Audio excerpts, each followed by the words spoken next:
Hi everybody, it's meteorologist Joe Cioffi. It's a Wednesday, July 18th, coming up on 5:55 p.m. Eastern Time. I had a little extra time. I know I scheduled it for 6 o'clock, but I figured, you know what, I'm sitting here waiting, might as well jump on board and get things underway. Dio Nandkumar, the first on tonight. Good to see you here, Dio. And by the way, just an absolutely beautiful day across the Northeast, Mid-Atlantic states, and even down into parts of the Southeast. Another one of these bone-dry air masses just making its way through the eastern part of the U.S. and bringing some really delightful weather conditions. It's hard to complain when the weather is like this, and we're going to bring that up front and center here. To punch up the current map and show you what's happening in terms of the temperatures themselves throughout much of New England. It's in the 70s, same through upstate New York. You've got lower 80s as you get down to the coast and areas to the south. Really doesn't get too much better than this for this time of year. We've had a couple of these air masses, and even when you look down into the Carolinas, you've got temperatures in the middle and upper 80s, and even the warmest areas at these are 5 o'clock temperatures. They haven't been updated for 6 p.m. yet. They're only around the 90-degree mark, maybe a few spots here and there in the low 90s. So nothing really especially hot until you get into parts of Texas, and this is where the heat is going to be building over the next week or so. With the pattern that we're in, we're going to see some rather extreme readings showing up in some places. 106 right now, Dallas, Fort Worth. So we've got excessive heat warnings and heat advisories up. And then also as we look in parts of the Southwest, they're still having these sort of these monsoon issues. And I happened to pull up Phoenix earlier when it was 95 there with a dew point of 65. So the heat index was actually 102. That's pretty uncomfortable with the high dew points, and I kind of was asking myself, which is worse, if it's 95 with a high dew point and it feels like 102, or if it's 110 with a low dew point and it feels like 102, because we had that happen back about 4 or 5 weeks ago. I guess we'd have to ask someone who actually lives out there to tell us which is worse. My guess is it's the humidity's got to be worse than the dry heat, the quote unquote dry heat. And we do have hot temperatures going on in parts of Northern California with readings up in the 100 to 106 degree range. You got two stations here reporting 106, and as we push on up into the Northwest. Also some excessive heat in inland areas of Oregon and into Washington State, and also even into parts of Montana and the Northern Rockies. And we've got the same situation here. These are red flag warnings, by the way, because of the bone dry. I don't know. I guess it's because it's bone dry in those areas. I mean, even with all the thunderstorms that they've had up in that part of the country, I guess that is the case. This is a tornado watch that we have up at the moment that has gone up, and we'll show you on the severe weather. We'll take a look at the severe weather from the Storm Prediction Center, because that'll show it up front and center. I think this is it. I'm taking a guess here. Nope, that's the wrong map. Okay, sorry about that. So let's move that back to the top.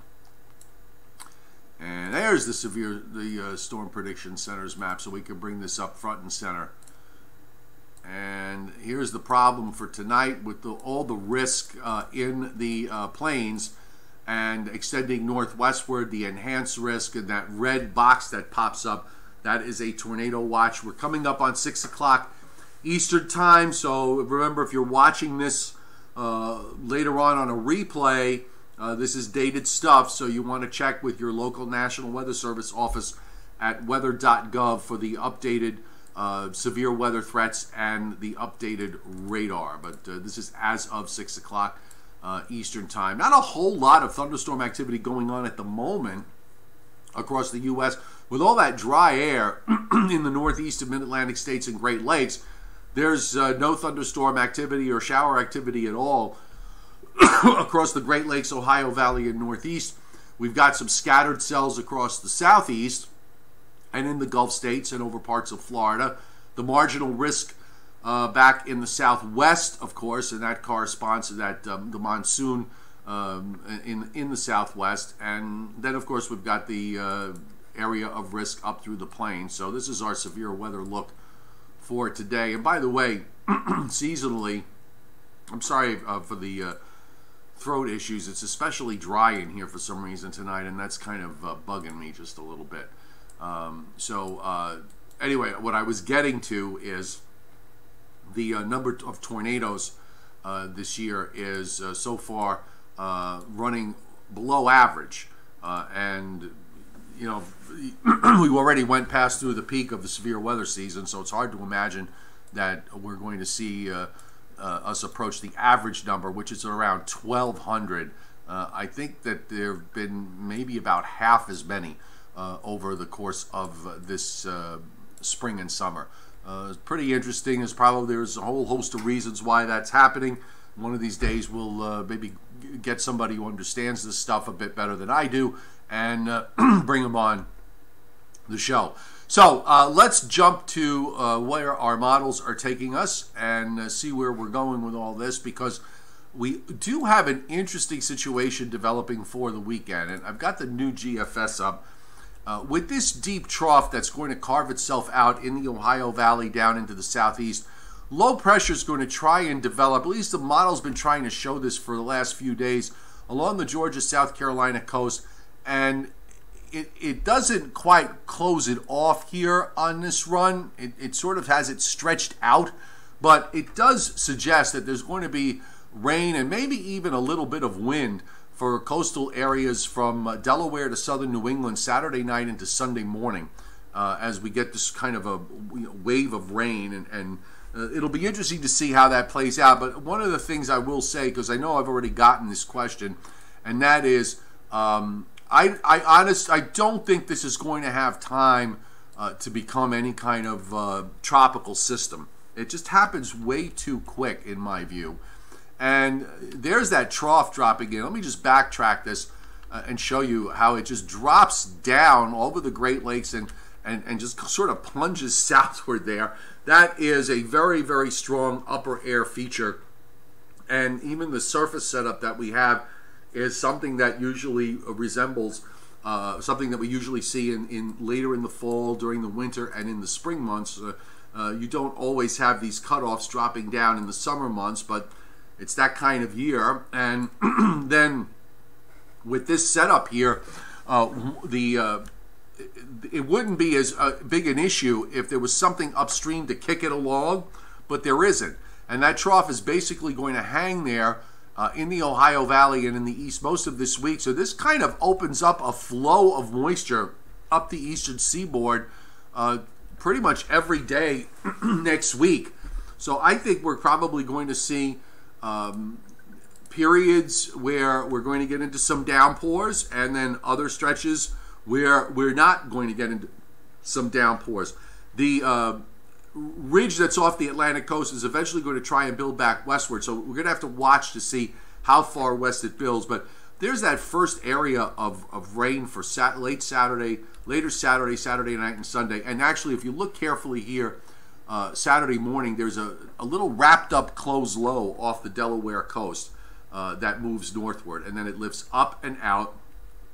And then again, with that trough in the east, as we go into Monday and Tuesday, you can see that you get development, not too much during the early morning hours, and then as you go through the day, you get downpours that fire up. Then they weaken a bit at night, they fire up again, and on this goes all through next week. This is going to be kind of, how would I describe this? I guess, you know, in terms of the kind of pattern it's going to be, it's going to be very humid starting on Saturday and carrying through all of next week. It may not necessarily be especially warm, depending on how much cloud cover and how much we get in terms of precip. So that's something we're going to have to pay attention to, because that will probably have some impact on temperatures. It certainly will not be able to get hot around here. You will have some days that could certainly be considered, let's call it, very warm, with temperatures up in the middle and upper 80s. But I got to tell you, Saturday in my area specifically, would not at all be surprised if we see temperatures that are hard pressed to get out of the low and mid 70s if we have this onshore flow. Here's the rainfall to 2 a.m. Monday. So this is all pretty much from the weekend system, which is basically showing about 1 inch to maybe up to 2 inches in some places. I would be very careful with this, because if we get some kind of a surface low that does develop as it moves up, this is a sort of situation where you could wind up with a surprise in terms of rainfall. You're going to have a very, very strong inflow from the southeast. That could bring in a lot of more moisture than otherwise, especially this time of year. The ocean water temperatures now are rather warm. That tropical moisture coming up from the south and the southeast can be especially rich in nature. So we want to pay attention to this as we watch to see how this all plays out with that surface low. I'm going to show you the NAM. The NAM on the late afternoon run, in fact, I'll just kind of show you from the earlier run first. We'll go to the 12Z run, and there's your surface low east of the North Carolina coast at 11 a.m. on Saturday. I think because if you watch how fast it starts, and when you want to start the low out somewhere off the southeast coast, say right off the Georgia coast, early Friday morning, it just runs up to the North Carolina coast 8 hours later. It's really moving the way a non-tropical system is moving. I just don't think it will have time, but the gradient here is actually a bit on the tight side. It's kind of a tight little low, and it is something that I think we need to, as I said earlier, I think we're going to need to watch this and see how models evolve over the next couple of days. The European has an especially tight-looking wrapped-up low, by the way, for Saturday morning, and this is the new run. Let me make sure I got the right one here. But this is this was the 12Z. The 18Z run, actually, for some reason, the 18Z run is much slower. Now, I'll have to see if this is just a one-run event, or is this part of a trend. But it's much slower lifting up that surface low, and actually has it further east off the Virginia coast and south of Long Island by 2 a.m. Sunday. And then from here, you know, we can't see beyond 84 hours, but I would think with the structure of the upper air, if you take a look at it, this 500 here, it's going to want to go north and northwestward, my view. So, you know, usually these are very strange systems. You don't see this kind of stuff this time of year very often. So this is going to be, I guess we could say we're going to have some fun with this forecast-wise with this system. Now, I'm going to come back to the GFS. I want to just go out to the long range. And here's how it looks. Here's how that upper feature looks here on the wide view, the North America view. And you're going to see it doesn't really lift out. It just kind of weakens. I'll go back one model run.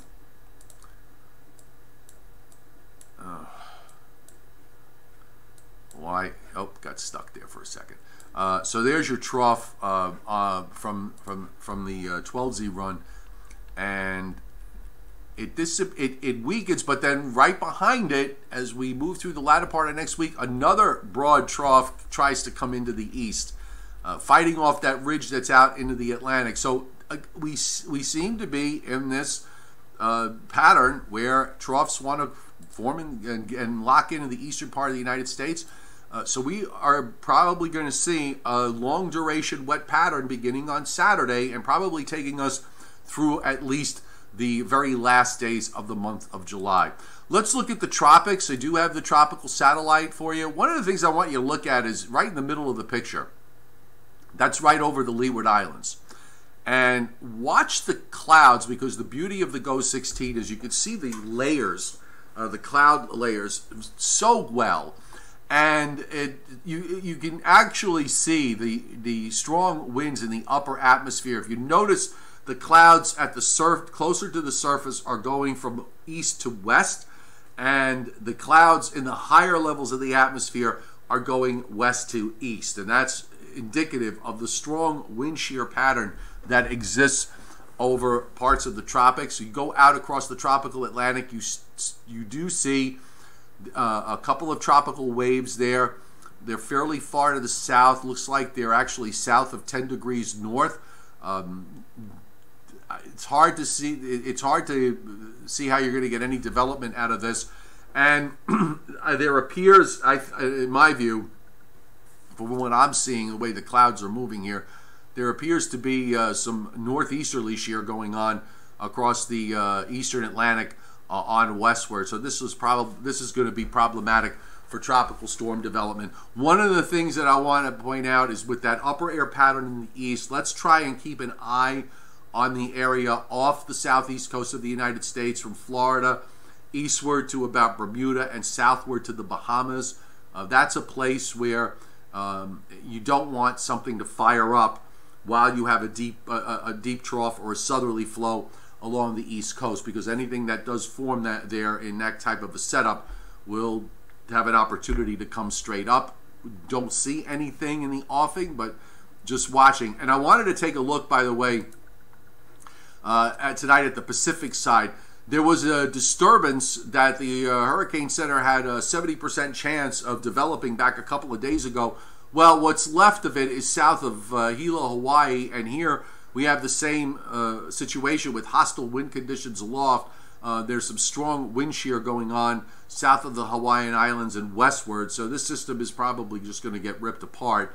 And while there are other areas of disturbed weather in the Pacific, there are two of them here as you go in toward the eastern Pacific, relatively close to each other, but it doesn't look like either system is in any kind of hurry to develop, although the one that's furthest to the south does have a bit of curvature to it. And there's also some disturbed weather in between the one that's south of the Hawaiian Islands and the one we just talked about, right in the middle there. That looks like there's been an increase in thunderstorms. So we'll just keep an eye on these things as they move out to the west. But right now, no impact at all on any land areas, which is a good thing. So, that pretty much kind of sums it up tonight as far as where we're going weather-wise. Thank you very much, Timothy Veltman, for hitting Super Chat. I'm just coming to the chat board now, and I just saw that you did. Really appreciate it. Gonna hit the snack bar afterward and have my dinner. Getting a little hungry here. Nice to see everybody on board. I hope you had some time to enjoy the nice weather here. So I knew Weather Enla would be on. How much you expect in Norfolk with the wet pattern. You're going to have some rain issues to deal with over the next week. After this dry air mass starts to pull out, you start to bring the humidity up later on Friday. You're going to have some rain issues through the weekend and into next week. So pay attention, although I really don't think we're going to have, the system is going to have time to develop into a tropical system, but it might have maybe a little bit of a hybrid look to it. We'll see. Richard Fauski, welcome aboard. Hi, Joe. Moon soon till the end of the month. We're going to be in between this weekend, between a new moon and a full moon, I believe. So either way, whichever way it is, we're in between. So there's probably not going to be a lot of tidal concerns with whatever we get coming up the eastern seaboard. Israel getting 2.125 inches of rain, and places nearby in Brick Township in New Jersey, 4.5 inches of rain. There was quite a bit of flooding that I saw over northeastern New Jersey. Mirtha Gunter in North Carolina. I hope you got out on the lake today. Aham Brahms, you're on frequently, and usually by the I get your we're just going to leave it there. So nice to see you on board.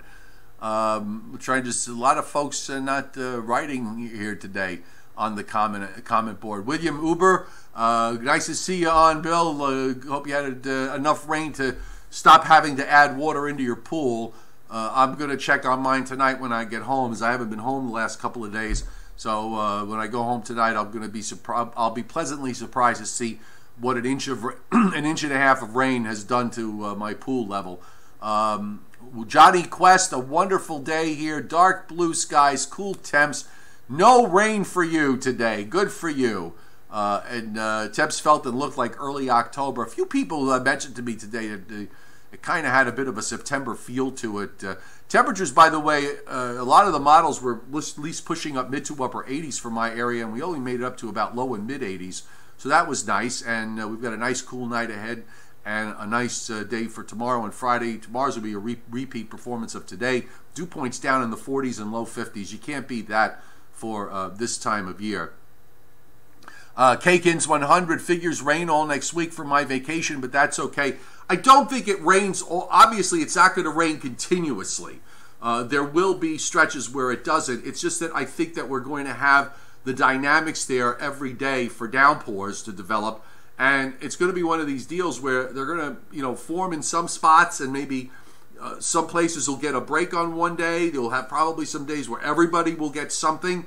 Then you'll have other days where it'll switch around, and we're just going to have to take a look at it day to day. But with that trough to the west of 80 degrees west and lying north to south, it is going to be, it will bring this continuous flow of moisture. One of the things it will also accomplish is that in the mid-Atlantic, and particularly the southern areas of the mid-Atlantic through the southeast, and maybe even into northern Florida with a pattern like this, you're gonna have below average temperatures, because the clouds and the rain are going to keep temperatures mostly in the 80s. You're not going to be able to, even in these areas, you're going to have a tough time taking temperatures into the 90s, except maybe in the warmest of spots, because with the trough where it is, you're going to generate shower and thunderstorm activity. And Duty Fingers 101, very rainy in Ocala, Florida. Insane. Radar is a bit active today over Florida. We showed it earlier. But it's been kind of some days yes, some days no lately with regards to the rain situation in Florida. But it looks like it's going to get busy here in the east for the weekend and into next week. Enjoy the next 2 days while you can. All right, folks, I'm going to call it a night at this point. We will be back tomorrow. Look for I think we're going to try the Joe and Joe show tonight. We actually were able to do it a little bit earlier last night, so we may shoot for an earlier start time before 9 o'clock, and that's on my Facebook page, meteorologist Joe Cioffi. So by all means, come by on Facebook and give it a watch. Otherwise, I'll do what I did last night and try to do every night we do the Joe and Joe show. I'll load it up to the video library. And Scott Briller, after you were giving us the heat records yesterday, I checked the site and saw the record for consecutive days in New York City were below zero was 4 in 1917, and that record will never be broken. I will just say, Scott, okay, the probability of that record being broken is very low, but I would not necessarily use the word never, okay? It's always been my experience that whenever you use the word never, you put yourself into a box that you can't get out of, and it can only lead to, let's say a little embarrassment. So I would say, instead of saying never, I would say the probability of that happening is extremely low, but I wouldn't necessarily say never, okay? It is highly unlikely, though, given the fact that we are warmer from where we were 100 years ago, at least from the standpoint of a long-term trend. So it would be hard to imagine us getting a setup. Plus, the infrastructure is different. The heat island effect has increased. So it would seem to me that it would be a very difficult thing to do I don't think it's a completely impossible thing. It'd have to be some setup to bring and some shot of cold air in order to do it. But I'm not going to go. I wouldn't. Like I said, don't say never. Say highly unlikely. Okay. And Johnny Quest, yeah, I mean something outside of the ordinary, volcanic activity, and the influence that has on temperatures over a period of several years or more, and that's something that you'd have to consider. Okay, so back to me saying goodbye. Have a great evening. It's Joe and Joe Show at 9:15, and of course you can check out all the latest on Facebook at meteorologistjoechaffee.com. And we'll leave it at that. You guys know there's an Amazon link and an eBates link on the descriptor. Affiliate members, you know the usual disclosure. Thanks for those of you who have used it. And we appreciate it very much, all the support that all of you have given for my YouTube channel. We will see you tomorrow.